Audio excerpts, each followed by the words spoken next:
Hi, this is Sholey Physics, and today we're looking at the magnetic field and the force between two parallel conductors. In this video, we're going to cover looking at the magnetic field in between two parallel conductors and how they're going to be forced. So we're going to be able to see this from like an overhead view and from kind of a heads-on view. So right here, what I've got set up here is we're looking from this view, this angle, a couple of segments of conductor. Here I have a positive terminal of a potential source, like a battery, directing current this way and likewise this way. So if we're looking from this direction, on our left, the current will be coming out towards us, and on our right, the current will be going in away from us. So those are the two views. This is the eyeball view, and this is the overhead view.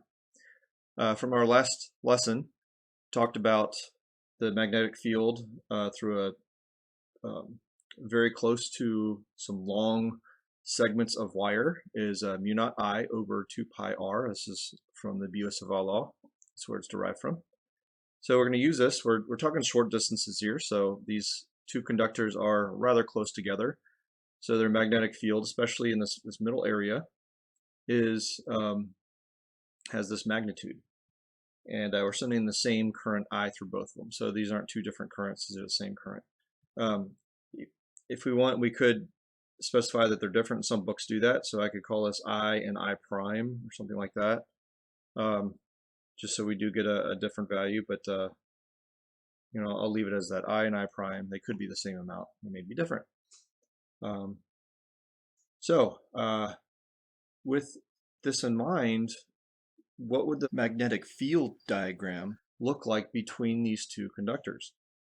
So if by the right-hand rule, if we have the current going out of the page over here, so my thumb is going up and I'm using the right-hand curl rule that I like, using the current going this way, then around this conductor, around the top conductor here that's coming out of the page, there will be a magnetic field curling around like this. Okay, so on the top, the magnetic field is going to be going to the left.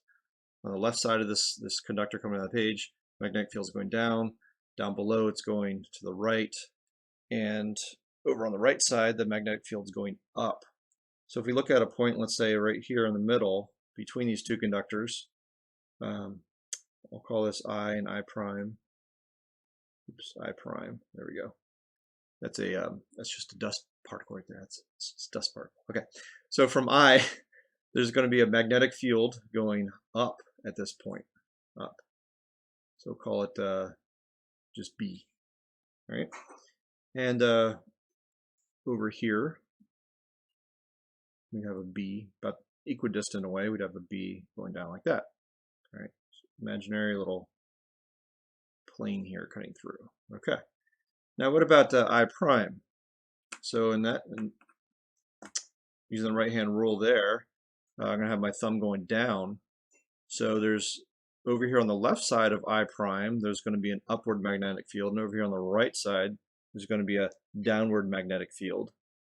Okay, at the top it's going to the right, at the bottom it's going left. As you might see, it agrees. The magnetic field of I prime goes up in the middle there. So there's a B prime right there, and likewise over here about equidistant away, there's going to be a B prime going down there. Now, if we look at this point, what contribution of magnetic field does I have on this point?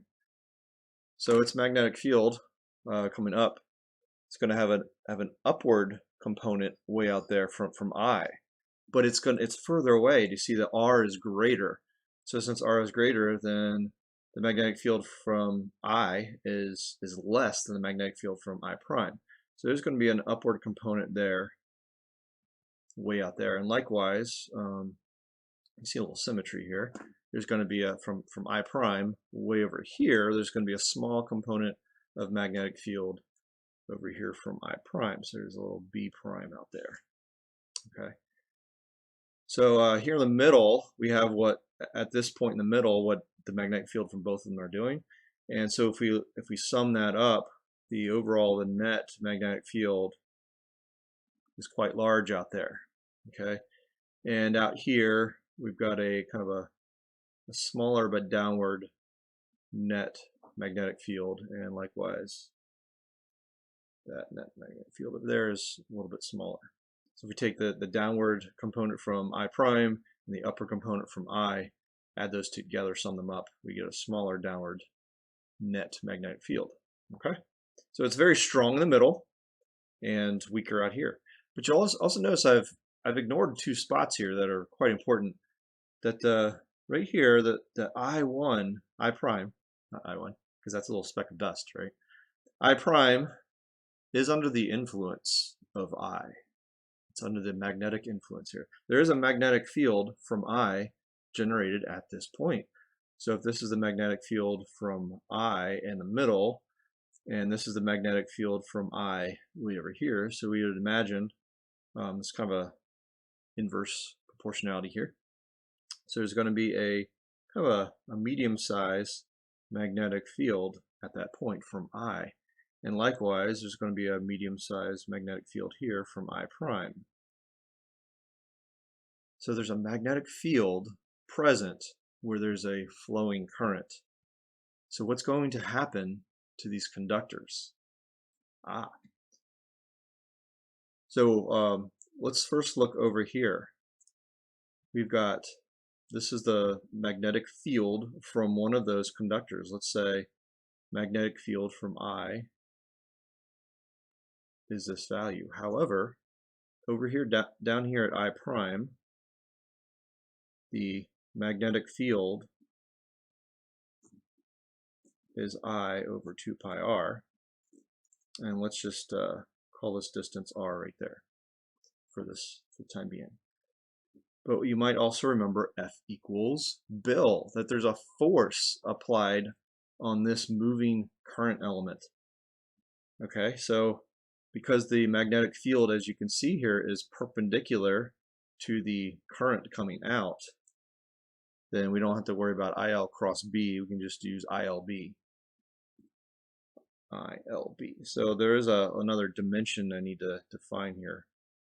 We'll call this L, the length. Okay, length of this segment.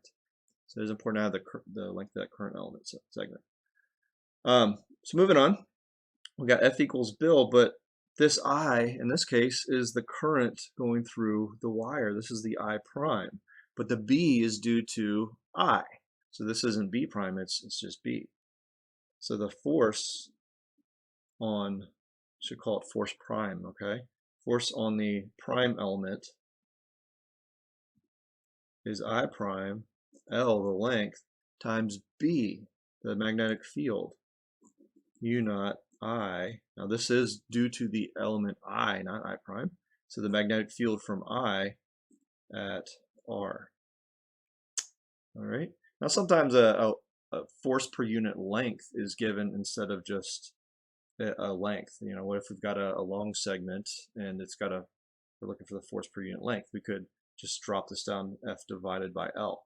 So we might have an F prime divided by L equals mu naught I times I prime divided by 2 pi r, where r is their separation distance. So there is a force, or force per unit length, on I prime, on this element down here, due to the magnetic field from I. Okay, so this is a kind of a co-independent field. Now, that doesn't make sense. Co-independent field. The field is independent, but they're intermixing here. There's a force due to that field. So the question is, would the force on I due to the magnetic field from I prime be any different? So what does Newton's third law tell you? That they're going to be exactly the same. Equal but opposite? Let's see. Well, I figure out the force if I multiply this up here by L. I figure out the force, but what about the direction? What's the direction going to be? Well, as we can see here kind of coming out, with the current going into the page here and the magnetic field up, we're going to use our right-hand rule. We're going to use the non-twisty one. The twisty one is great for magnetic field around a current element. But here we have the current flowing in this direction downward, and the magnetic field upwards. So I have my palm facing the direction of the magnetic field from current element 1, or the first current element, I. So that would give us a force outward. And what about over here? Well, there's the direction of the field is out of the page, and the magnetic field is up. So I have to turn my right hand around, okay? So I'm going to have a left-hand force due to the magnetic field from I prime acting on I. So there's a force outward this way and a force outward this way. So look at this. They will have an equal and opposite, gotta make a force there, force. There's force prime and force on that, on element I. So this is equal and opposite. What if these currents were in the same direction? What would we get? Well, in the same direction, all this would be the same, the force would be equal, but you'll find that there's going to be an inward force. They're going to be squeezing inward if they're in the same direction, outward if those currents are in the opposite direction. So that about wraps it up. We're looking at, this is the magnetic field between two parallel conductors and the force produced. Here we're finally seeing those two goobers come together. Sometimes people are, looking at F equals IL, or I little dl, there's a df, cross B, looking at these two expressions. Well, that's only one expression so far. And then there's the Biot-Savart law, I dl cross r hat over r squared, okay? So sometimes you get to this kind of question, you're looking at these parallel conductors, you're like, which is which? Which is the magnetic force? Is the magnetic force due to the L or the I?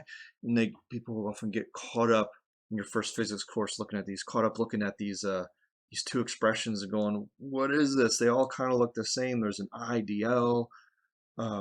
We got these dBs and dFs, and someone's got the thing on the front, and there's a magnetic field on both of them, and just kind of get lost in this sea of equations. So don't. This is the force on a current element due to an external magnetic field. This is a magnetic field due to a current element at a position R. Do you see how there's no mention of a second anything here? There's no like second current element here or second source. But over on this one, there's a force on a current element, and it can't really be from its own magnetic field. If I push myself, I'm not going to be able to go anywhere. As I push inward on my chest pushes outward on my hand. There's no external force. So here, a net force can only be applied by an external field. Okay, so I hope that helps balance those two, and maybe this discussion helps you to separate these two expressions that we worked on early in the lesson, in the unit, and later in the unit. So I hope this discussion has been helpful.